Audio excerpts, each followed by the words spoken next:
za Israeli waende mbele kutoka bahari ya Shamu, na wakaenda katika jangwa la Shuri, wakaenda safari ya siku 3 jangwani, wasione maji, yaani wakutana maji ya kunywa wala nini. 23, walipofika mahali palipoitwa Mara, hawakupata kuyanywa yale maji ya Mara, kwa kuwa yalikuwa machungu. Kwa ajili ya hayo jina lake likaitwa mahali pale Mara. Ndipo watu wakamnung'unikia Musa wakisema, tunywe nini? Naye akamlilia Bwana, akamlilia Bwana, na Bwana akamwonyesha mti, naye akautia katika hayo maji yakawa matamu. Basi akaweka amri na hukumu huko, akawajaribu huko. Jina la Bwana libarikiwe. Mstari wa 26, akawaambia kwamba utaisikiliza kwa bidii sauti ya Bwana Mungu wako, na kuyafanya yaliyoelekea mbele zake, na kutega masikio usikie maagizo yake, na kuzishika amri zake. Angalia Mungu anavyoapa, na ndicho ninachokuombea jioni ya leo.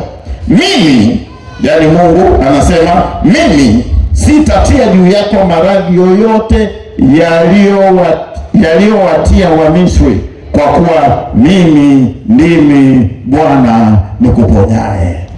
Mungu wetu ni Mungu mponyaji. Haleluya. Jioni ya leo nataka niseme na wewe kwa dakika chache katika kichwa kinachosema Mungu anaweza kubadili maji machungu.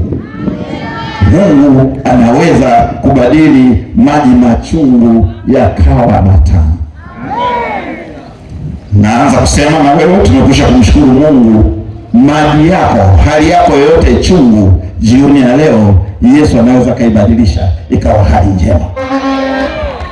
Tunaongea habari, maandiko ya Mungu yanaongea habari ya wana wa Israeli walipokuwa wanatoka Misri utumwani, na Mungu ameishafanya miujiza mingi kwa ajili yao, na anafanya muujiza mkubwa wa kuwavusha katika bahari ya Shamu.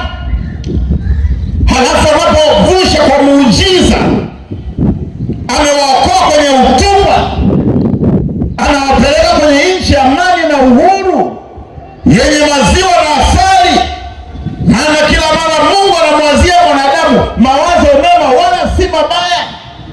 Na ndio maana jioni ya leo, hata kama kuna watu wanakuwazia mabaya, nimekuja kutangazia kwamba mabaya yao hayatatimia, lakini mawazo mema ya Mungu yatatimia kwa ajili ya maisha yako katika jina la Yesu.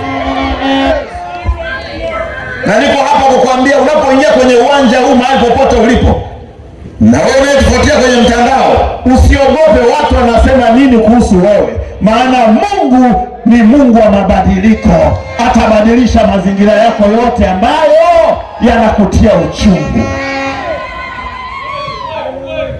Wana wa Israeli wakavushwa kwa muujiza, wakamwona muujiza wa kupasuka kwa bahari ya Shamu. Ukiona leo, wakati nimekwenda Israeli, nishangaa sana. Ukiona yale maji, unaambiwa hapa ndipo walipovuka, unashangaa hivi haya maji kweli walivuka hapa, lakini unaona ng'ambo yake, na ukiangalia huku milima na milima yanapofikia mpaka pale ufukweni, unaona kwa kweli palikuwa hapana njia, na wasingekimbilia upande wote, ilikuwa ni lazima wapite hapa, maana milima ni mirefu, imepanda kule, na kwa upana jangwani kabisa, milima imepanda kule. Walikuwa wanapita katikati tu, single file, haina choice. Lakini Mungu akafanya njia pasipokuwa na njia.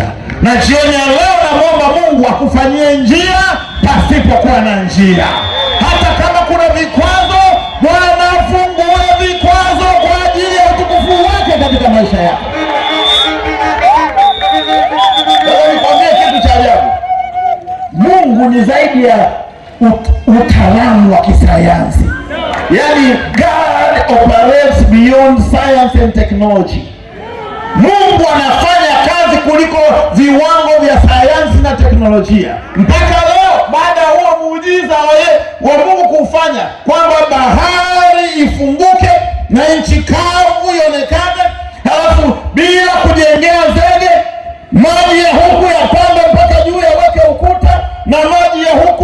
kadhaa yasimame yenyewe bila sapoti yote, yajisimamisha yenyewe bila kuganda. Maji ni hayo, samaki hao wanapita kama vile wako kwenye kioo, wanarudia hapo halafu hapa bila kupiga feni. Nchi kavu ya mchanga inaonekana na watu wanatembea katikati ya bahari. Ndani ya kufunga na kufungua ni Mungu peke yake anaweza.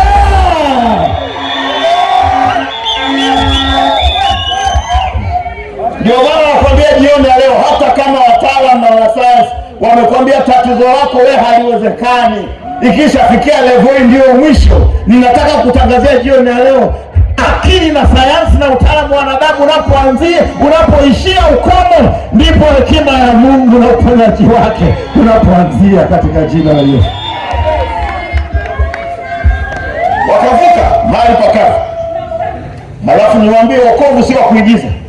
Walipoigiza na wale wa Misri wakawafuata nyuma yao, na wao wakaigiza, wakasema kumbe pakavu kwa wote. Walipotembea kidogo, wenzao wamemaliza kuvuka, Mungu akamwambia Musa, halo, unajua Mungu anaongea kupitia viongozi kila mara, usisahau. Ndio maana kila mahali pana uongozi. Haleluya. Mungu akamwambia, halo, nyosha mkono wako. Aliponyosha mkono wake, akachukua fimbo yake, alipoinyosha hivi tu, dakika chache bahari kafunika, ikarudi kama kama ilivyokuwa. Wote wakafia. Nataka nikwambie, wanaokufuatilia hawatafanikiwa kama wewe. Wataiga, lakini wataingamia kule. Ndio maana ukiwa na Yesu unajidai. Kuwa na Yesu ni mtaji. Mimi nawashangaa watu ambao wanamkataa Yesu. Sijui utakuwa mlokole, sijui utakuwa mjinga. Umwache Yesu uende kwa nani? Nani kama Yesu? Hakuna. Nani anaweza kukulinda na wachawi wewe? Nani anaweza kukulinda na walozi kwa hapa? Unajua ukimpata Yesu hulogeki. Ukimpata Yesu wewe hulogeki. Ukimpata Yesu wewe hupatikani. Ukimpata Yesu ushindi uko juu ya maisha yako katika jina la Yesu. Ukimpata Yesu umepata kinga ya milele. Ukimpata Yesu umepata uzima wa milele. Ukimpata Yesu umepata salama wa milele. Ukimpata Yesu umepata utajiri usioisha.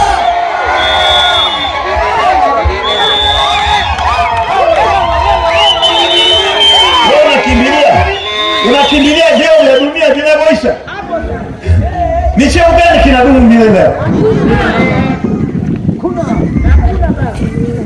Hata ushinde ubunge unamwisha, ushinde udiwani unamwisha, hata uwe waziri unamwisha, hata uwe mjumbe wa nyumba kumi unamwisha, hata uwe mkurugenzi unamwisha, hata kama ni shirika lako mwenyewe unamwisha,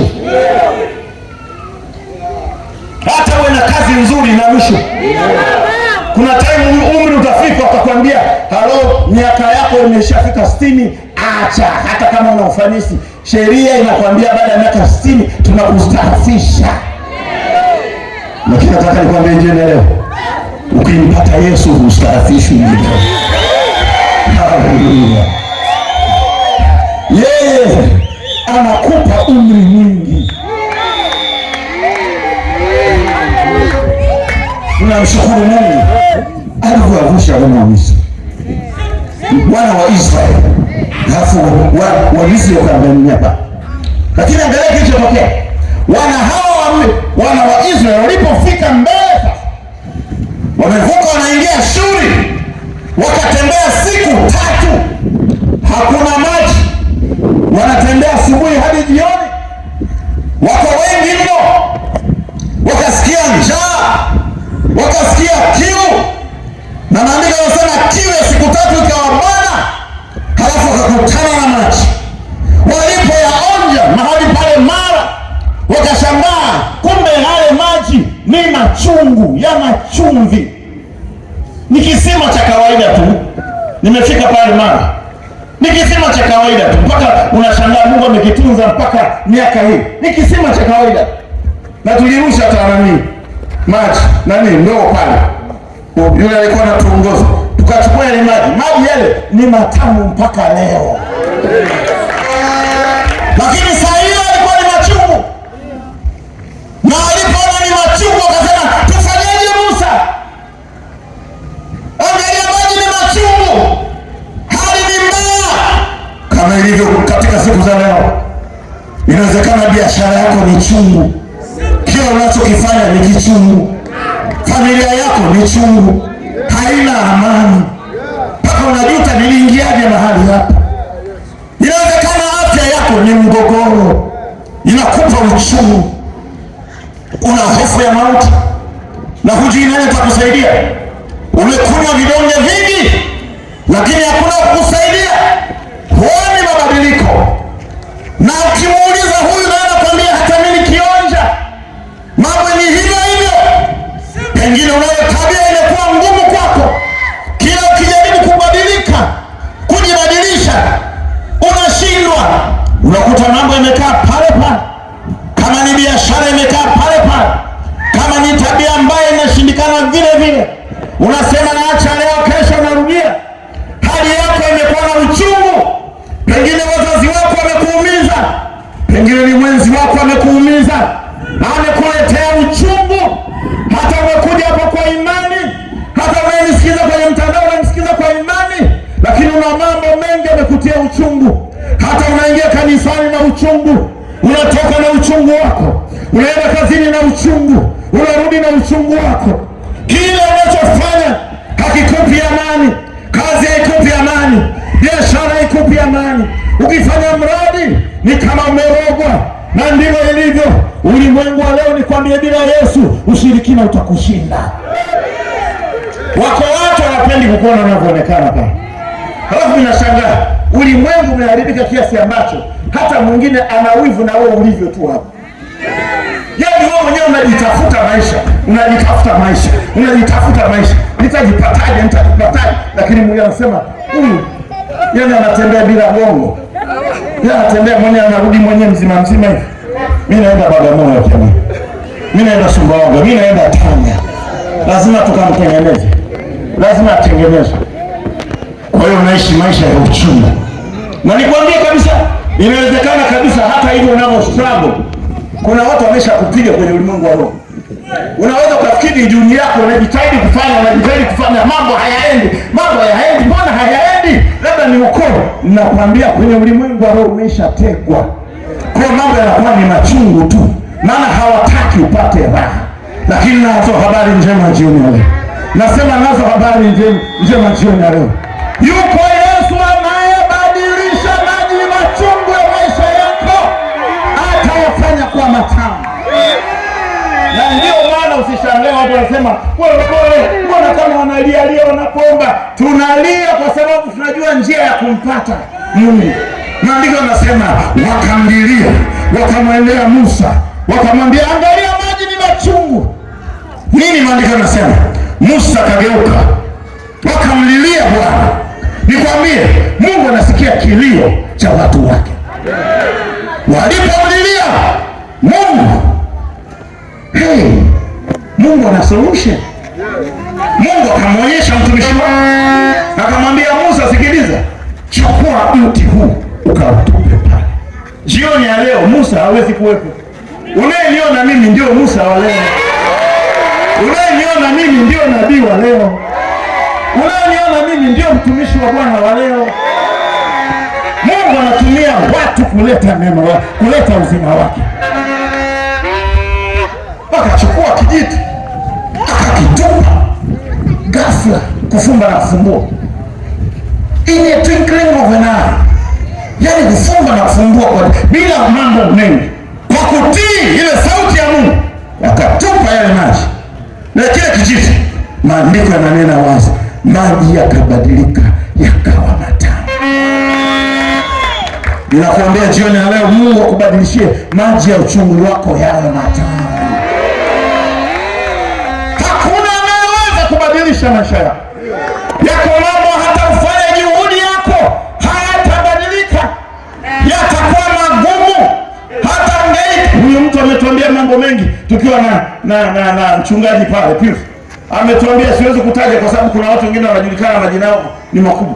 Anasema Nikamwambia sasa imeanzaje kuota hivi mpaka nyama zinaanza kudondoka? Leo ulikuwa jana ulikuwa mzima, kesho nyama vipande vinadondoka, vimeoza. Yaani kufunga na kufungua sio kwa miaka wala miezi. Just within 24 hours. Ndani ya masaa 24 mambo yanabadilika. Ulikwenda wapi? Na Mungu alitupa tu ile neno kama kwa ufunuo. Ulikwenda wapi na wapi? Maana unapotaka kumuongoza kwa Yesu nikamwambia usiwe na miungu mingine. Inawezekana umeishaenda mahali ukapewa. Wakasema ni kweli. Kuna mahali nilikwenda. Wakanipa maji fulani wakasema niakalie. Akayakalia maji. Na anasema alipoinuka ndipo akakuta nyama inazidi kuoza. Wewe nikwambie, umemsikia type MC kila mmoja anazungumza, kila aliyesimama, hata kwa nimefuatilia moja kila mmoja ameimba huu juu. Kuhangaika kwa mwanadamu ni jambo la kawaida. Ni jambo la kawaida. You have to struggle. Lazima uhangaike huku na huku, maana unatafuta njia. Na mimi sikumlaumu jana. Nikamwambia sawa, kwa hiyo kwenda akaniambia kwa waganga, akawataja watu wengine ambao vyao siwezi kuvitaja hapa dharani. Lakini wakampa maji, wakamwekea hiki. Lakini mwisho wa siku maji bado yalikuwa ni machungu. Bado maumivu akasikia. Anafika hospitali, amekaa wiki moja, sio ameingia juzi. Huu muujiza umetokea jana kuamkia leo. Amekaa wiki nzima. Tumemuuliza when did you come? Anasema wiki ile juma ngapi? Jumanne. I see. Kwa siku zote umekuwa hapa, anasema nimekaa hapa. Kila kitu ninavyokufanya ndivyo shimo linazidi. Anageuka hivi anasema ndivyo ambavyo shimo linazidi kuongezeka na nyama zinazidi kutoka. Lakini kwa maombi ya dakika kama 5-10 tu Mungu akabadilisha na uzima umeingia.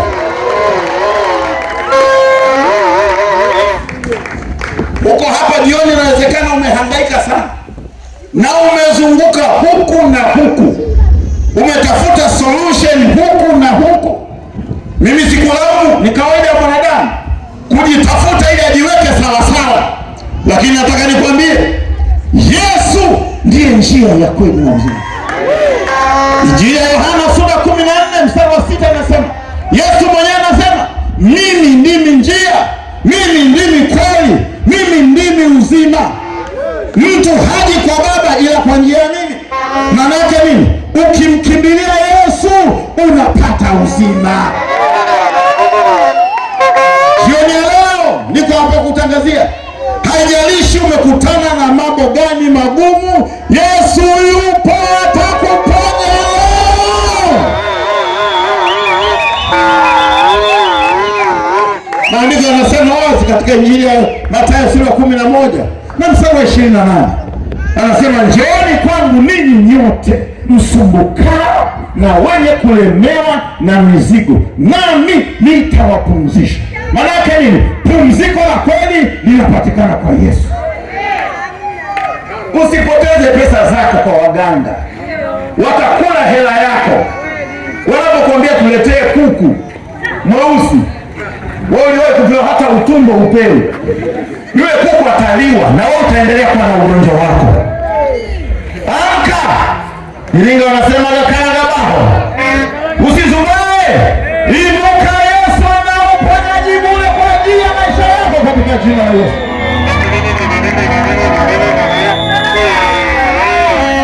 Nataka sasa nikuombe. Mimi naamini katika matendo ya Mungu. Uko jioni ya leo, hata kama roho yako ilikuwa imefungwa kwa upate usingizi, Mungu ambaye amempa yule baba pale hospitali, sasa hivi yuko kwenye wodi anaangaliwa na madaktari, kwa mara ya kwanza amelala, na wewe utalala, atakupa huru. Mungu hana upendeleo.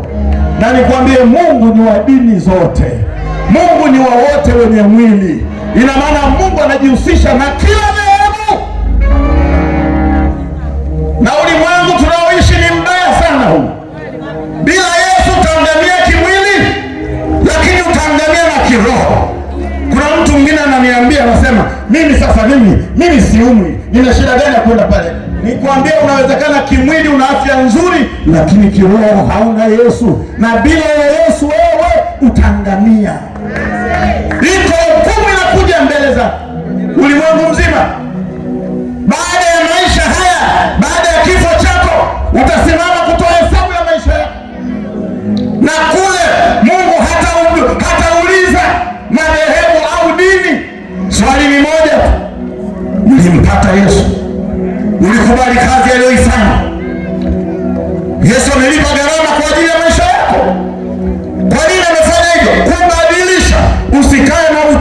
kiroho, usikae na uchungu wa kimwili, usikae na uchungu wa nafsi. Mungu abadilishe maisha yako yawe mazuri kiroho na kimwili. Ndio maana katika Injili ya Yohana sura ya 10 na mstari wa 10 maandiko yanasema wazi, Yesu anasema mwivi, yani shetani, haji ila aibe.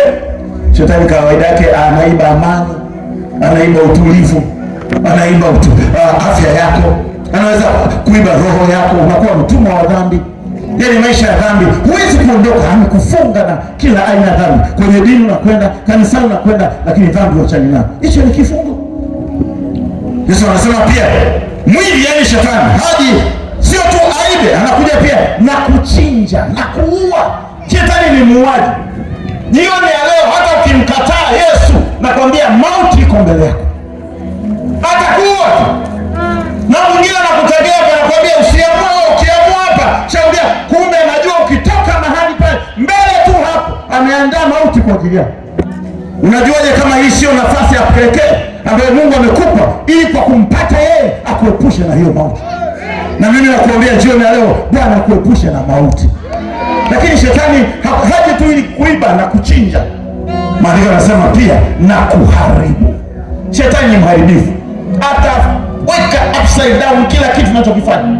Biashara haiendi, kazi haziendi, mipango ilionayo haiendi. Unaona kama umerogorogo tu mambo, kama umeibiwa akili. Wenzako wakifanya unafanikiwa, wewe ukifanya mambo hayaendi. Mitaji umefanya mara 4 mara 5 pale pale. Kwa nini? Shetani hataki ufanikiwe, anataka uharibikiwe. Lakini Yesu, napenda maneno yake ya mwisho leo malizie. Anasema, lakini mimi Yesu nimekuja ulimwenguni ili watu wawe na uzima kisha wawe nao tena. Jioni ya leo ni jioni ya uzima. Jioni ya leo natangaza ni jioni ya uzima wako. Jioni ya leo ni jioni ya uponyaji wako. Na Mungu ameahidi, ule mstari wa mwisho 26 tumesoma wote. Anasema, nami Bwana Mungu sitachanganya magonjwa, sitatia ndani yako magonjwa yale ambayo yalikuwa kule Misri. Kwa nini? Anasema, maana mimi ndimi Bwana Mungu nikuponyaye, yani Jehova Rafa. Mimi nauona uzima wa Mungu kwa pamoja leo. Na nakuombea Bwana akuponye toka utosi wa kichwa hadi wale wa miguu yako. Na kwa sababu sasa nataka nikuombee, naomba simama hadi ulipo. Nimeshamaliza, simama hadi ulipo. Dakika 20 zinatosha. Jina la Bwana libarikiwe. Simama hadi ulipo, nataka nikuombee sasa. Unaweza kusogea hapa mbele, mkutano wote karibu sasa. Napenda tuombe kwa pamoja.